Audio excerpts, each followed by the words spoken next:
స్తోత్రం దేవా, సకల ఆశీర్వాదముకు కారణభూతుడైన మా దేవా, మా ప్రభువా, నీకు వందనాలు చెల్లిస్తున్నాం. ఎంతమంది చెవి నొప్పితో ఉంటున్నారో, చెవి ఇన్ఫెక్షన్తో ఉంటున్నారో, చెవిలో కురుపులై తండ్రి, చెవిలో తండ్రి రంధ్రాలై ఎంతమంది చిన్న బిడ్డలు తండ్రి, వారు పెరుగుతున్న కొలది వారి చెవి రంధ్రాలు పెరుగుతూనైనా ఇన్ఫెక్షన్కి సీము కారుతూ రక్తము ఫ్లో అవుతూ ఎంతమందినైనా దురద చేత, మంట చేత చెవంతా ఇన్ఫెక్షన్ అయి చెవి వినికిడి లేక చిన్న బిడ్డలు ఉంటున్నారు, యవనస్తులు ఉంటున్నారు, యవనురాండ్లు ఉంటున్నారు. వారందరినీ తాకునైనా ఆ చెవి పోటు నుండి విడిపించండి. ఆ చెవికుంటున్న గాయాన్ని తాకు, ఆ చెవికుంటున్న బలహీనత నుండి విడుదల యేసునామములో, స్వస్థత యేసునామములో స్వస్థత కలుగునుగాక, ఆరోగ్యం కలుగునుగాక, బలము కలుగునుగాక.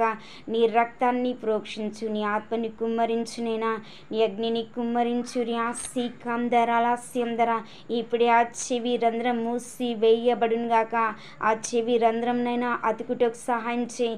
నీ గాయపడిన హస్తంతో చెవిని తాకునైనా చెవిలో ఉంటున్న బలహీనత నుండి విడుదల విడుదల విడుదల విడుదల కలుగునుగాక, స్వస్థత కలుగునుగాక, ఆరోగ్యం కలుగునుగాక, బలము కలుగునుగాక. ర్యాసి కన్న చిన్న బిడ్డలను విడిపించునైనా వారు పెరుగుతున్న కొలది ఆ హోలు పెరగకుండా సహాయం చేయి తండ్రి. వారి చెవినంద్రం మూసివేయబటకు, వారికి స్వస్థత కలుగుటకు, చక్కటి వినికిడి జ్ఞానం కలుగుటకు నీ శక్తి, నీ బలము దయచేయి తండ్రి. నీ ఆత్మను కుమ్మరించి పరిపూర్ణ స్వస్థత, ఆరోగ్యం దయచేయమని యేసు నామములో ప్రార్థించి వేడుకుంటున్నాం తండ్రి. ఆమేన్.